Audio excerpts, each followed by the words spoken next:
So I saw these kids next to me doing what they thought was a skull crusher the other day, when in fact what they were actually doing was a dumbbell pullover, but with an easy curl bar. Simple mistake, right? It's kind of looks like the same movement, but when doing a skull crusher, the function of your triceps is to extend your elbow. So if you're not extending your elbow and just rotating your shoulders forward and back, yeah, you might feel some tension on your triceps, but you're not actually training the triceps. And listen, I love skull crushers. One of my absolute favorite exercises to do, whether I'm doing it with a barbell or a dumbbell. In fact, if you want to learn proper form, I urge you to, and I urge you to check out this video. It has about 6 million views, which is crazy, right?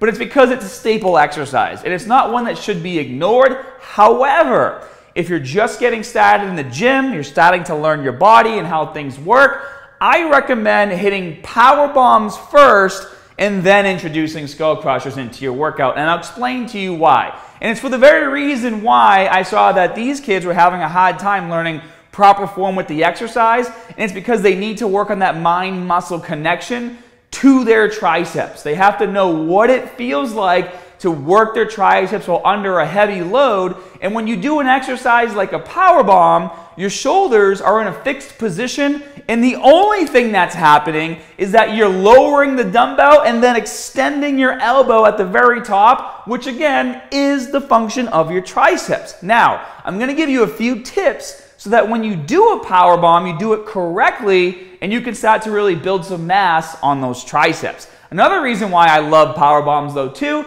is because it's one of the few exercises where you can put your triceps under a heavy load and target the long head of the triceps quite well, or put a bit more emphasis on it, which is going to give you that horseshoe look in the back that we all like. So when doing a power bomb, of course, I want you to do these seated. Let's just focus on your arms. Let's not bring too much of your core into it, but yeah, of course, you got to keep that core flexed.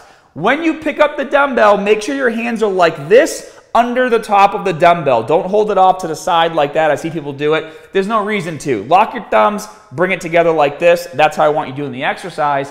And make sure you bring that dumbbell all the way down in the back and then fully extend your arms at the top of every single repetition. And there's one more trick that's going to help to make sure that you guys, when you do this exercise, you're really feeling it in your triceps and you're not going too fast. Remember, this isn't a race. Whenever you guys are doing exercises in the gym, especially if you're trying to learn proper form and build mind-muscle connection, you don't have to go ultra slow, but take your time. There's no rush on the repetitions. But this is one trick you probably never heard before.